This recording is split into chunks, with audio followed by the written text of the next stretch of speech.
Bonjour à tous. Il y a quelque temps de cela, lors d'une de mes prédications, je vous avais promis que bientôt on allait vous annoncer et vous parler de 5 bonnes habitudes à prendre. Vous vous souvenez de cela? Alors, il y en a 3 qui étaient là, ce voilà. Il faut venir plus souvent le dimanche. Voilà, bénir. 5 moyens simples pour bénir. Alors ce matin, je suis là pour vous présenter ce programme, qui est un nouveau programme, qui fait suite plutôt à ce qu'on met en place depuis des semaines quand on vous parle de l'Église missionnelle ou de l'Église missionnaire, quand on vous a expliqué que nous voulions continuer à être une Église attractive, mais pas seulement cela, aussi une mission, une Église qui sort et qui va vers les autres. Eh bien, ce matin, je vais commencer à vous présenter ce programme et à la sortie, vous aurez l'immense privilège de recevoir chacun un de ces petits manuels qui vous donne des explications et qui vous encourage dans la pratique de ces bonnes habitudes. Avoir de bonnes habitudes, vous savez que c'est une bonne chose. Bien souvent, on a plus facile à prendre des mauvaises habitudes, comme chiquer par exemple. Ah, tu chiques pas? T'as un problème Les mauvaises habitudes, ça s'attrape tout seul, ça vient tout seul. Il n'y a pas d'effort à fournir pour attraper les mauvaises habitudes. Vous êtes d'accord avec cela? Par contre, prendre des bonnes habitudes, qu'est-ce que ça coûte? Ça demande des efforts, ça demande de la discipline, ça demande de prendre sur soi et d'être attentif pendant un moment. Une fois qu'on a été attentif pendant un moment et qu'on a fait la discipline, les efforts nécessaires, eh bien, après un moment, ce n'est plus des efforts, ça devient une habitude. Une habitude, ça ne commence pas tout de suite. Si Vincent dit, à partir de maintenant, je prends l'habitude de, en fait, ça ne veut rien dire. Parce qu'au départ, ce n'est pas une habitude. Ça deviendra une habitude si on fait l'effort pendant un moment. Comprenez cela? Et donc, ce que je vais vous demander ce matin, c'est est-ce que vous êtes prêts à faire des efforts? C'est marrant, depuis les dimanches derniers, il n'y a plus personne qui ose bouger la tête. Vous avez tous un torticolis ou quel est le problème ce matin? Parce que dimanche passé, ils étaient tous comme ça pour les vacanciers. Toute la semaine, ils se sont disciplinés à ne plus hocher de la tête pour un oui, pour un non, mais pour être certain. Alors, je vais vous présenter donc ce programme Bénir, 5 habitudes missionnelles pour renforcer votre style de vie missionnel. Par nature, nous n'avons pas un style de vie missionnel. Par nature, nous avons une tendance à simplement nous laisser aller. Nous avons une tendance à finalement adopter la température, les couleurs, les opinions, les attitudes du monde. Si nous ne prenons pas garde à cela,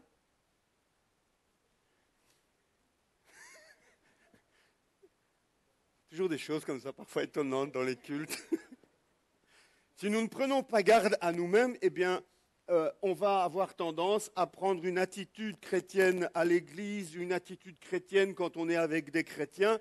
Et ce qui se passe le plus souvent, c'est que si on ne fait pas attention, eh bien, une fois qu'on quitte ce milieu-là, on a tendance à prendre la couleur, les comportements, les idées du monde. Et donc, le but ici, au travers de ce programme, c'est de nous aider à garder une attitude missionnaire dans toutes les circonstances de notre vie, où que nous soyons.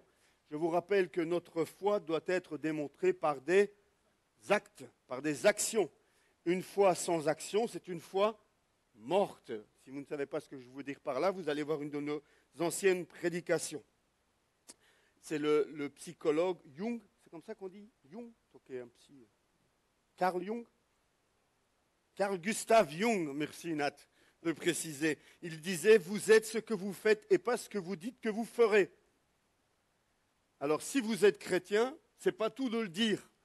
Il faut le démontrer, il faut le faire, il faut vivre chrétien au quotidien. Alors on va regarder cela ensemble. Ce ne sont pas des trucs qu'on vous donne, ce ne sont pas des nouvelles méthodes qu'on vous donne, ce n'est pas juste des choses à utiliser de temps en temps, ça ne fonctionnera pas. Ce dont on va vous parler pendant les semaines qui viennent, ce sont vraiment, on vous demande de vraiment prendre sur vous et d'entrer dans de nouvelles habitudes de vie. Alors il y a un acrostiche pour essayer de vous expliquer ce qu'on va faire. On a choisi le mot bénir.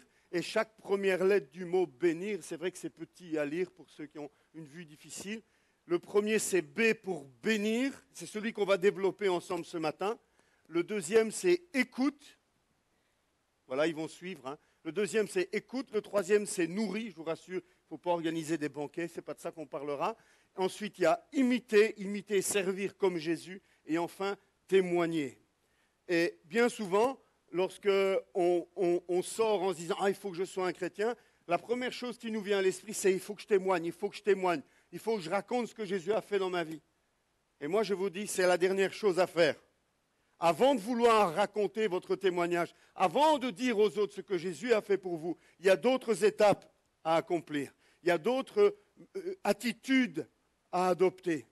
Et la première, celle qu'on va voir ce matin, c'est celle de bénir. Et vous voyez, quand on met toutes ces lettres ensemble, ça fait bénir. C'est facile à retenir, d'accord? Et donc, avec un peu d'habitude, vous allez pouvoir intégrer rapidement ces 5 points. Bénis, écoute, nourris, imite et ensuite raconte. Raconte ton témoignage. Pourquoi bénir? Mets la dia suivante, s'il te plaît.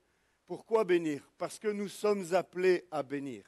Déjà, lorsque Dieu choisit Abraham, vous savez, le père de tous les croyants, hein, c'est Abraham, c'est comme ça qu'il est appelé, eh bien, déjà, lorsque Dieu appelle Abraham, eh bien, la première chose que Dieu dit à Abraham, c'est « Je vais te bénir ». Je vais te bénir. Qui a été béni par Dieu ici? Est-ce qu'il y en a quelques-uns? Oui, quand même, un peu. Quelques-uns, oui, merci. Quelques-uns ont été bénis.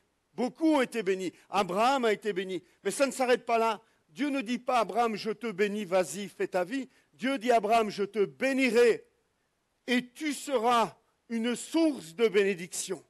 Lorsque Dieu nous bénit, frères et sœurs, ce n'est pas seulement pour nous faire du bien à nous. Évidemment, ça nous fait du bien.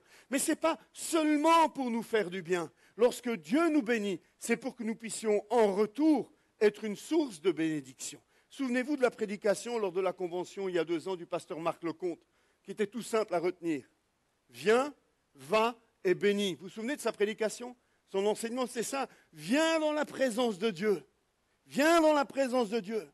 Qu'est-ce que tu reçois dans la présence de Dieu? La bénédiction. Et ensuite, va et sois une source de bénédiction. Je reviens sur le même sujet aujourd'hui. Je te bénirai, tu seras une source de bénédiction pour toutes les familles de la terre. Elles seront bénies en toi. C'est pour ça que nous avons choisi ce thème aussi, ce terme bénir.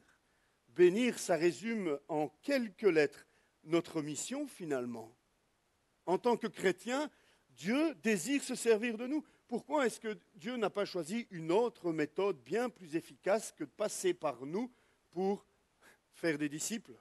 Il y a des méthodes bien plus efficaces aujourd'hui.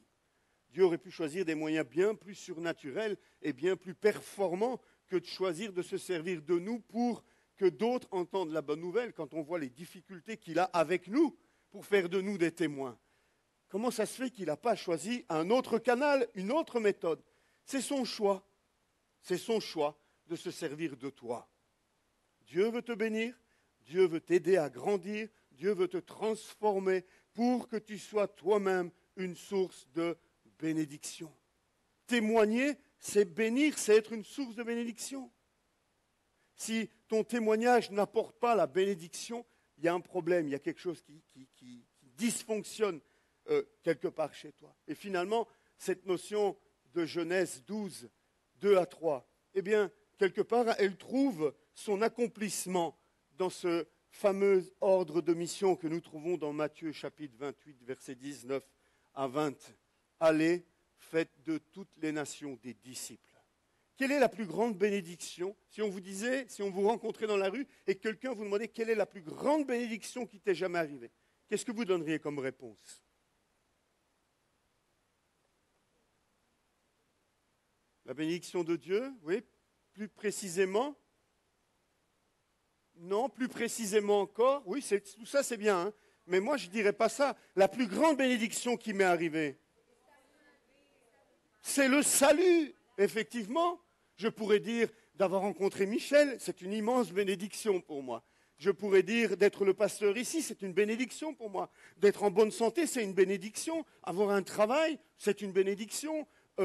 Collaborer avec mes frères, c'est une bénédiction. Mais la plus grande des bénédictions, si je réfléchis, la plus grande des bénédictions qui m'est arrivée, c'est de rencontrer Dieu. C'est d'être venu à la foi. C'est que mes yeux se soient ouverts. J'étais dans les ténèbres, je ne comprenais rien aux choses de Dieu. Et un jour, Dieu m'a ouvert les yeux. C'est la plus grande des bénédictions, non? Allez, faites de toutes les nations des disciples, c'est leur apporter la plus grande des bénédictions que l'on peut donner. Nous ne sommes pas appelés à aller témoigner que nous avons découvert l'épouse la plus merveilleuse. C'est une bénédiction, mais ce n'est pas ça le message. Le message, c'est d'aller et d'annoncer ce que nous avons découvert en la personne de Jésus-Christ, notre Sauveur.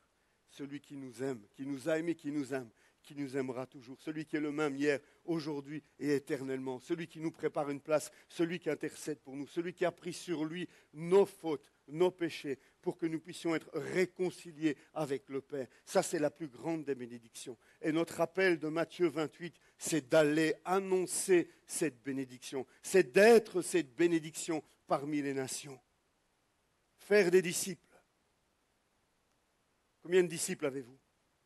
J'aime bien revenir avec cette question parce qu'elle est bien embarrassante. Combien de disciples avez-vous? Combien de disciples fais-tu? Qui es-tu en train de suivre au quotidien pour veiller à ce qu'ils grandissent spirituellement?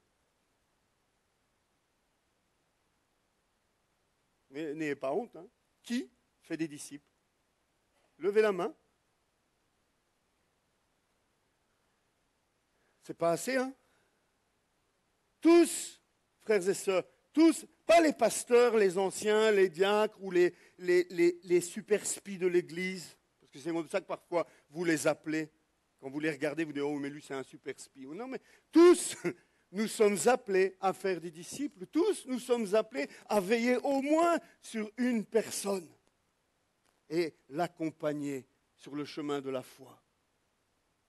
Aujourd'hui, je suis le fruit de la patience, entre autres d'un Jean-Pierre, du pasteur Albert qui n'est pas là ce matin, je ne le vois pas, d'autres frères, d'autres sœurs qui ont veillé sur moi au début de ma naissance spirituelle, quand j'étais encore tout jeune converti, où j'avais des hauts et des bas pas possibles, où j'avais encore énormément de problèmes à régler dans ma vie, où il y avait plein de choses de Dieu que je ne comprenais pas. Eh bien, je n'ai pas été laissé à l'abandon.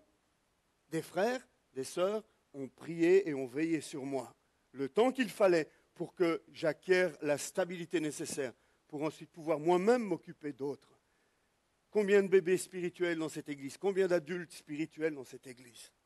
Le Seigneur veut te faire grandir. Mais nous sommes tous appelés à faire des disciples. Je voudrais que vous puissiez intégrer cela. Tous, nous sommes appelés à faire des disciples. Est-ce que c'est cela, les fruits que le Seigneur nous demandera de rendre des comptes? Peut-être. Peut-être que c'est cela, le Seigneur nous demandera. Où sont tes fruits? Où sont tes fruits, demandera-t-il. Ce n'est pas le tout d'amener une personne à l'église. Ce n'est pas le tout d'amener une personne à faire une prière de repentance. Il faut l'accompagner. Amener une personne à l'église ou aider une personne à faire une prière de repentance, ça serait la même chose que d'adopter un bébé d'une semaine et d'ensuite lui dire, bon, ben maintenant, allez, débrouille-toi. Hein.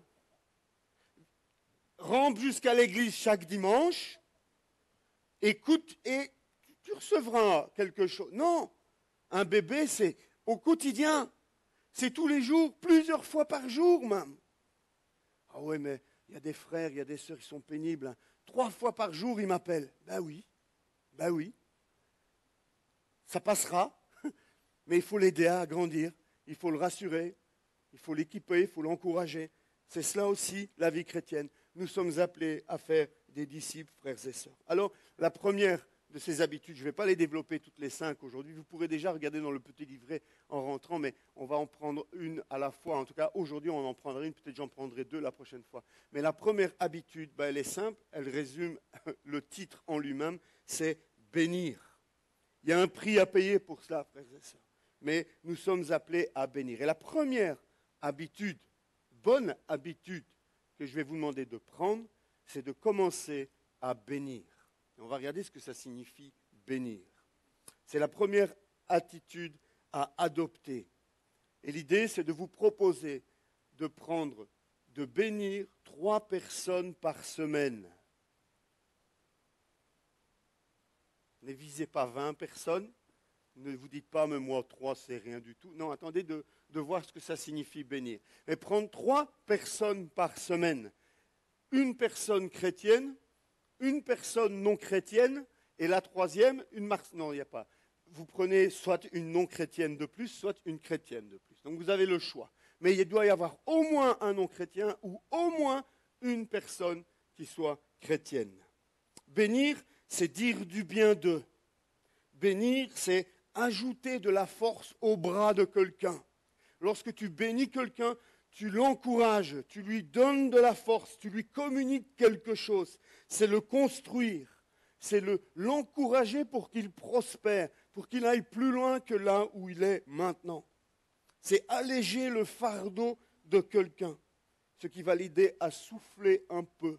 Autour de nous, il y a souvent des personnes qui semblent comme crouler un peu sous le poids d'eux. Eh bien, bénir quelqu'un, c'est le soulager de ce poids, en partie en tout cas.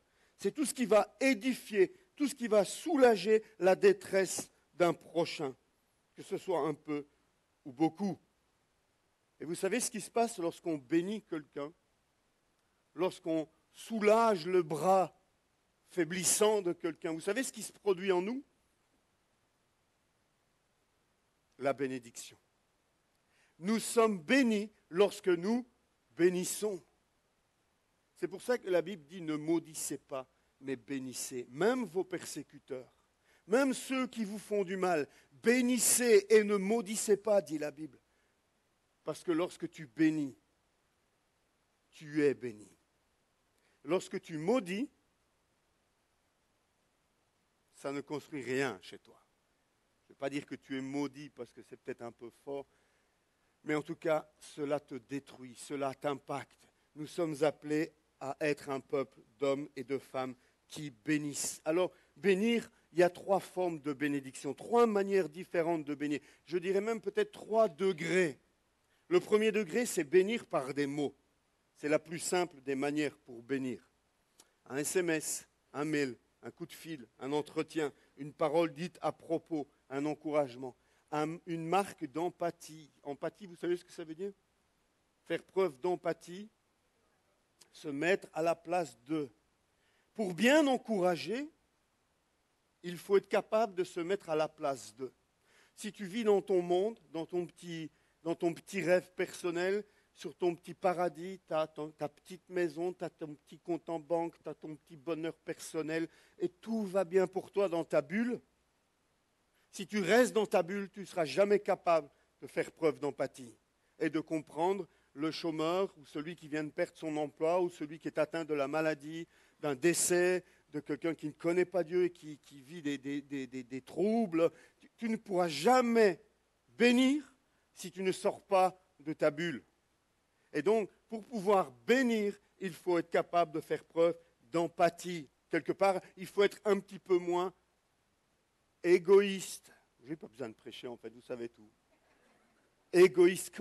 Combien l'égoïsme nous taraude, frères et sœurs.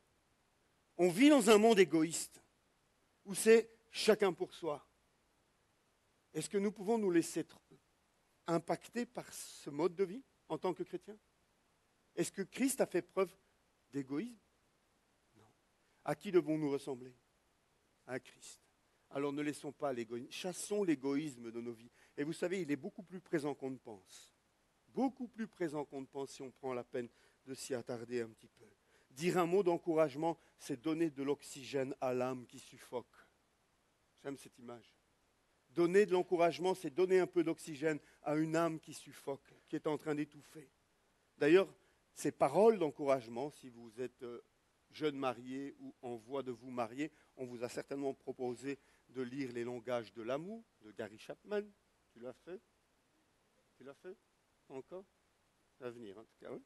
Les langages de l'amour de Gary Chapman. J'ai le livre à la maison. Gary Chapman dit le langage de l'amour. Un des langages de l'amour, ce sont les paroles d'encouragement. Regardez ce qu'il dit.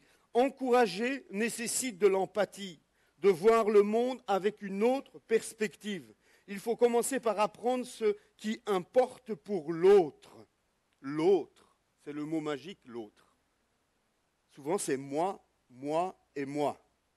Et il est temps de penser l'autre, l'autre, l'autre. Seulement alors on peut encourager. L'encouragement verbal permet de communiquer à l'autre, je comprends ta situation. Je comprends ta souffrance. Je me soucie de toi. Je suis à tes côtés. Comment puis-je t'aider? Voilà un homme qui fait preuve d'empathie. Merci Nino. Mais 5 euros. Ah, ça, c'est plus de l'empathie, c'est du commerce. Vous voyez comment on peut basculer rapidement, hein? Comment un homme de Dieu peut rapidement basculer d'un acte d'empathie à un égoïsme pas possible. 5 euros pour un verre d'eau.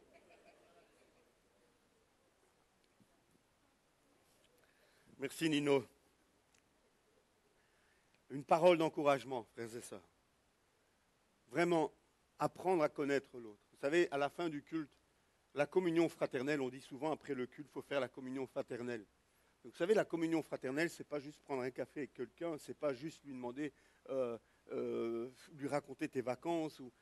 La vraie communion fraternelle, c'est de prendre un moment vraiment profond de communication, pas superficielle, mais profonde, avec un ou l'autre, pour vraiment t'intéresser à lui, à ses besoins. Et le summum de la communion fraternelle, c'est de pouvoir lui dire au revoir en sachant comment tu vas pouvoir prier pour lui pendant la semaine, en ayant compris sa difficulté. Vous savez, on n'est pas tous les jours, tous les dimanches, en pleine forme, non. Parfois, on vient avec un sourire, mais derrière le sourire, on vit une souffrance dans le couple, on vit une souffrance au travail, on vit une souffrance dans son corps, on vit une souffrance par rapport à ses enfants. La vraie communion fraternelle, c'est de pouvoir avoir un vrai échange avec quelqu'un et de pouvoir sortir de là en disant, frère, je sais pourquoi je vais prier pour toi maintenant. Je pars avec un morceau de toi dans mon cœur. Ça, c'est la communion fraternelle. Ne soyons pas superficiels, frères et sœurs. Ce monde est superficiel.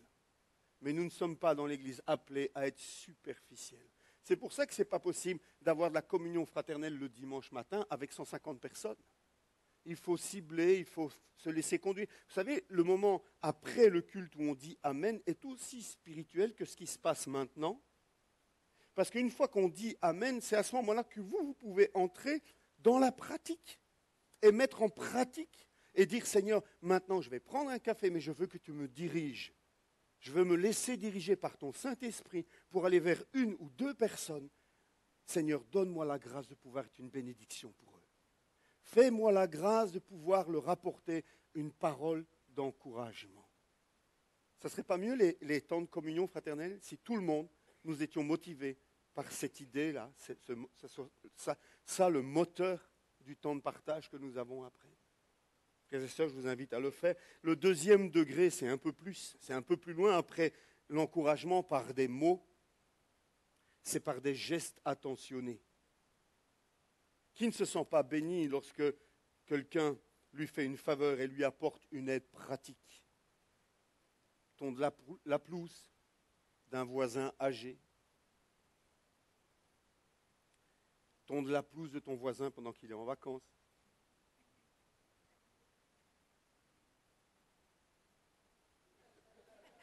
Tout de suite, hein. Tout de suite. C'est pas de l'empathie, hein.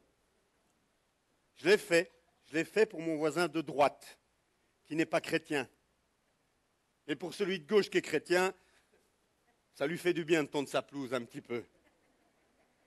Proposer du babysitting à un couple fatigué, épuisé, qui a besoin de se retrouver. Aider au déménagement d'un voisin. Il y a toutes sortes de manières. Déblayer le trottoir enneigé des personnes qui habitent à ta gauche ou à ta droite. Il y a toutes sortes de manières de le faire. Ce sont des actes qui fortifient les bras de ton prochain. Frères et sœurs, pour cela aussi, ça demande de la discipline. C'est tellement difficile de voir les besoins des autres. Nos besoins, nous les voyons. Et ils prennent toute la place devant nos yeux. Mais voir les besoins des autres, c'est beaucoup plus difficile. Cherchons les occasions de poser des actes de gentillesse dans la vie d'un prochain chrétien ou non. Mais soyons attentifs à cela et cherchons les occasions. Et tout cela en toute discrétion. Si tu nettoies la voiture de ton voisin, ne mets pas ta carte de visite en disant « c'est moi qui l'ai fait ». L'idée, c'est de le faire en toute discrétion. Le faire réellement par intérêt, par amitié, par souci d'eux, par empathie. Vous comprenez? On ne va pas faire des gestes de gentillesse. Ce n'est pas un bras de levier pour pouvoir leur dire qu'on est chrétien. Ce n'est pas seulement ça. La motivation doit être beaucoup plus pure, beaucoup plus profonde que cela. Ce qui doit te motiver, c'est un réel intérêt à celui qui vit à côté de toi. Cela te fera du bien à toi aussi. Cela fera du bien à ton âme aussi d'avoir fait quelque chose qui n'était pas seulement que pour toi, mais qui était gratuit et pour quelqu'un d'autre. Et cela te permettra peut-être, ce n'est pas garanti, mais peut-être, de commencer à tisser des liens d'amitié. Frères et sœurs, il est grand temps qu'en tant que chrétiens, nous arrêtions d'avoir des amis que dans l'Église. Ce qui tue l'Église, c'est quand elle s'isole du monde. Ce qui nous tue, c'est lorsque nous ne fréquentons plus que des chrétiens. Il est grand temps qu'en tant que chrétiens, nous brillions dans le monde et nous allions dans le monde et que nous ayons des amitiés dans le monde, que nous travaillions en tout cas à développer des relations amicales avec des gens du monde. Si on faisait un recensement, pensez, au début où vous êtes chrétien, au début de votre vie chrétienne, vous étiez entouré de quelques chrétiens, d'une tonne d'amis non chrétiens. Et puis quand vous regardez votre parcours, après 5, 10 ans, peut-être moins que ça parfois, vous ne fréquentez quasiment plus que des chrétiens. C'est comme si tous les ponts avaient été coupés avec les autres personnes. Est-ce que c'est Dieu, vous croyez, qui coupe ces ponts? Je ne pense pas. C'est vrai que certains amis, il est parfois nécessaire de prendre de la distance avec eux. Certains, si vraiment les côtoyer est une source de risque pour votre foi, un risque de retomber dans la drogue ou un risque de retomber dans des choses graves, ok, mais je suppose que vous n'avez pas que des amis comme cela ou des relations comme celle-là. Il y a aussi des hommes et des femmes de paix autour de vous qui ne connaissent pas Dieu, qui ont des vies normales, je veux dire, et qui ont besoin d'entendre le Seigneur, qui ont besoin de connaître le Seigneur. Et au travers de nos vies, c'est ce que Dieu veut faire. La meilleure manière de bénir, c'est d'amener Christ à quelqu'un qui ne connaît pas Christ. Et la troisième manière encore plus compliquée et peut-être la plus coûteuse, celle qui va vous coûter le plus d'être une source de bénédiction, c'est par des cadeaux. Des cadeaux qui sont faits comme ça, gratuitement, sans raison. Je ne vous parle pas d'une Porsche, je ne vous parle pas de trucs, vous savez, des petits gestes, des petites attentions. Des choses qui parfois ne coûtent pas grand-chose, mais qui permettent de manifester de l'amour. C'est aussi un puissant langage d'amour, d'ailleurs, pour Gary Chapman. Les petits gestes d'attention, les petits cadeaux. En préparant cette prédication, je pensais à cette phrase qui était donnée au moment où l'armée des États-Unis recrutait. C'était « Ne pense plus à ce que ton pays peut faire pour toi, mais pense à ce que tu peux faire pour ton pays ».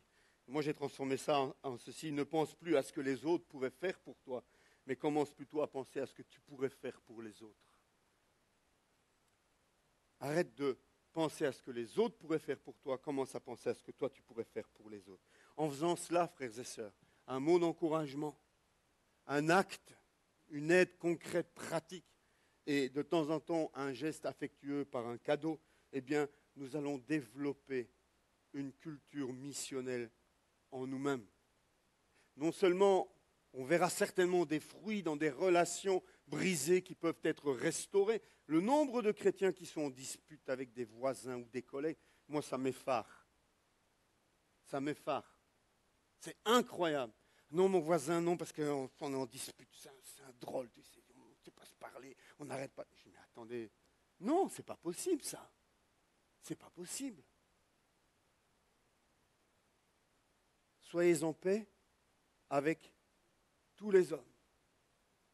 Pour autant que cela dépende de vous, soyez en paix avec tous les hommes. C'est notre rôle de chrétien, de veiller à être en paix avec tous les hommes.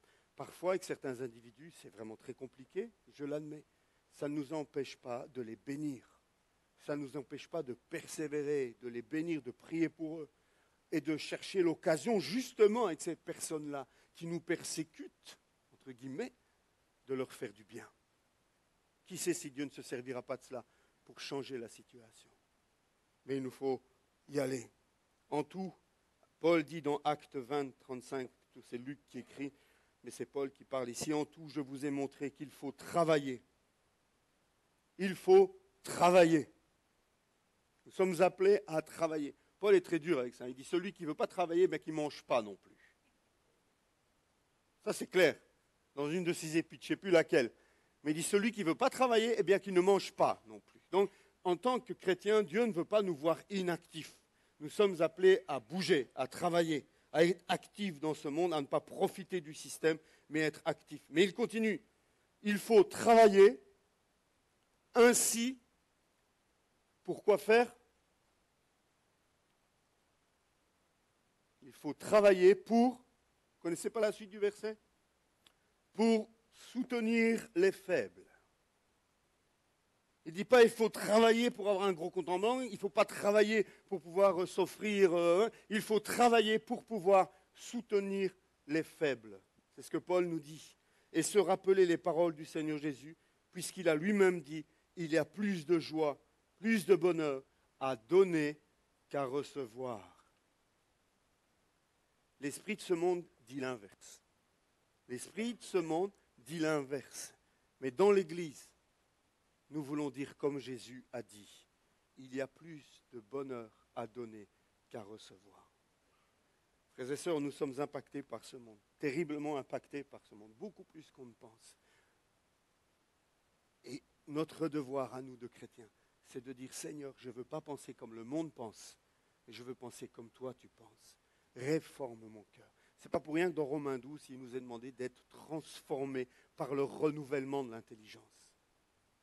Nous avons besoin d'être transformés par le renouvellement de l'intelligence, de manière à voir les choses comme on voit les choses dans le royaume de Dieu, et pas comme on les voit dans le royaume de Belgique, ou dans le royaume de ce monde, pour aller plus loin. Il y a une expérience qui a été menée et qui est relatée dans un livre par David Ferguson. Une expérience qui a été faite en Thaïlande, sur une durée de 5 ans. Si vous faites une recherche sur Internet, vous tapez simplement Ferguson et vous tapez le mot Blessers et Converters, parce que c'est en anglais, vous trouverez les détails de cette expérience. Mais elle consiste en ceci.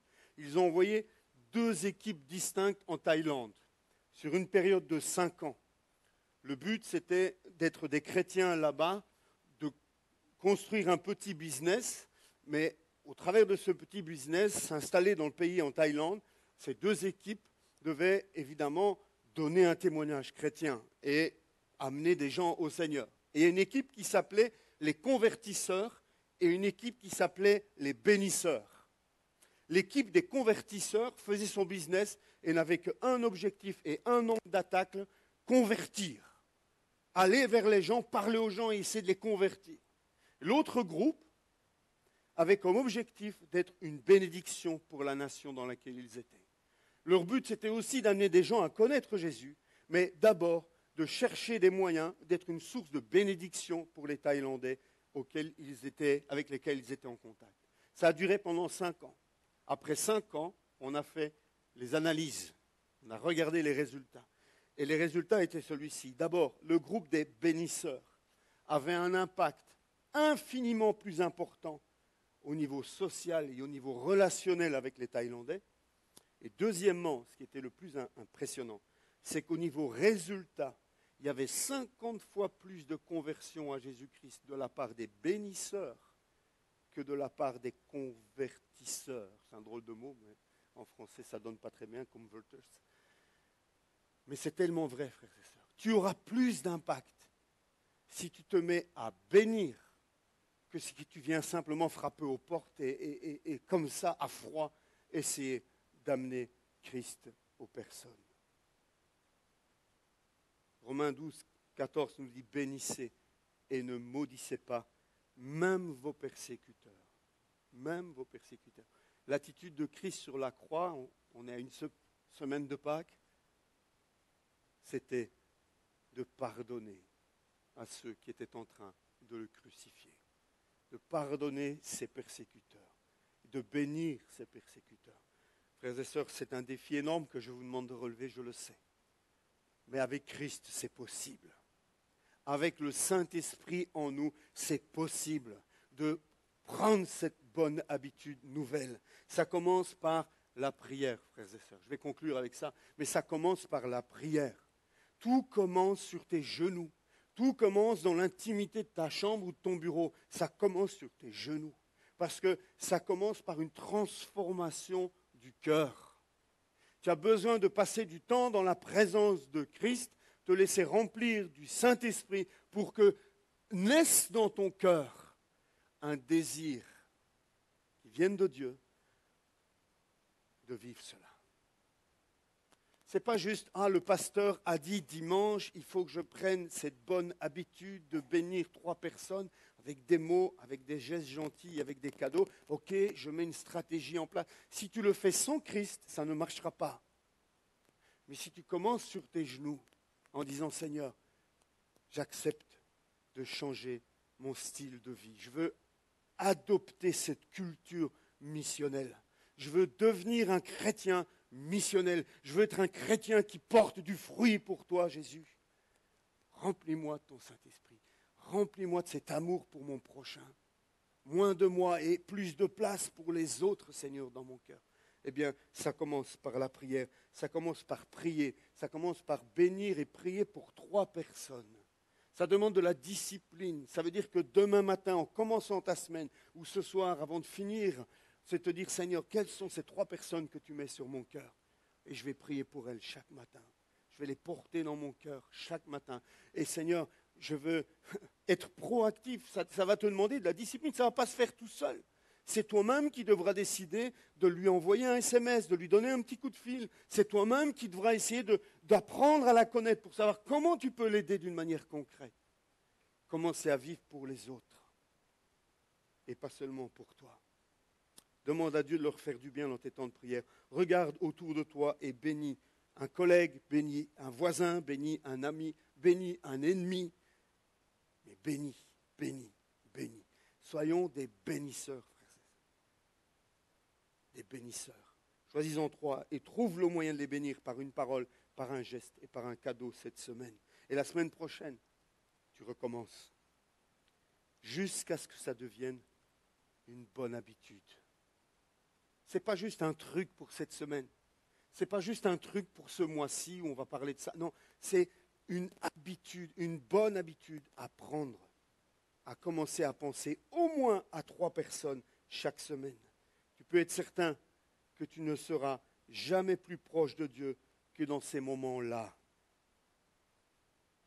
Parfois, des chrétiens disent, oui, je sens que Dieu il semble un peu comme silencieux, il s'est comme un peu écarté de moi, etc. Mais moi, je peux te donner un bon truc si tu veux sentir Dieu proche de toi.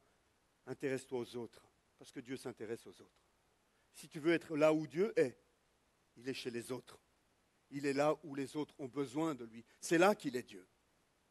Tu cherches Dieu, approche-toi des autres. Tu peux être certain que tu ne seras jamais plus proche de Dieu que dans ces moments-là, car Dieu veut bénir. Et il cherche des bouches, des mains, des cœurs pour le faire. C'est toi qu'il cherche pour le faire. Je termine en vous mettant en garde. Une mise en garde solennelle pour terminer la prédication. C'est que si vous entrez dans ce style de vie-là, attendez-vous à de gros bouleversements dans votre vie, dans votre agenda, dans votre portefeuille. Ça va affecter tous les domaines de votre vie. Vous allez vous rendre compte tout d'un coup que vous êtes plus prompt à donner qu'avant. Vous allez sentir que le Saint-Esprit vous invite à donner 100 € par-ci et 50 par-là. Que le Saint-Esprit va vous pousser à annuler certaines activités pour prendre du temps avec un tel ou prendre du temps avec un tel. Attention, il y a de gros risques, de gros chamboulements dans votre vie si vous acceptez de changer d'habitude et de commencer à vous intéresser aux autres. Ça paraît peut-être un peu utopiste. Je regarde Nat parce que c'est mon spécialiste pour ça. Ça paraît peut-être un peu utopiste. Ça semble être un rêve d'un monde meilleur. Mais c'est ce que Christ voulait apporter à ce monde. C'est ce que Jésus voulait apporter à ce monde. Jésus veut apporter de l'espoir.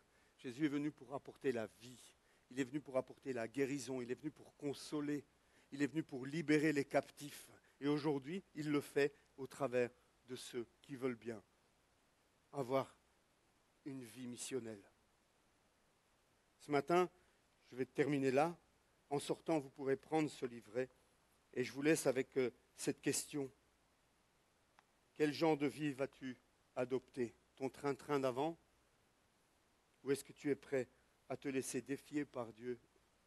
Est-ce que tu es prêt à te laisser remettre en question par le Seigneur et à laisser le Saint-Esprit se servir de toi au quotidien? Ça implique de s'arrêter. Ça implique de dire Saint-Esprit, je ne veux pas oublier que je suis d'abord ton serviteur et que je suis là pour servir tes intérêts d'abord, pas les miens. Les prochaines semaines, lorsque j'aurai l'occasion, on passera aux autres habitudes. Mais je vous demande, même si vous allez recevoir le livret, je ne vous demande pas de mettre en pratique les 5 bonnes habitudes d'un coup. Ce n'est pas possible. Ce n'est pas possible de prendre 5 bonnes habitudes à la fois. Ça demande énormément d'énergie pour changer d'habitude. On en prend une à la fois. Et celle que je vous demande de relever cette semaine et dans les semaines qui viennent, c'est celle-là. Bénissez. Bénissez. Cherchez le moyen de bénir.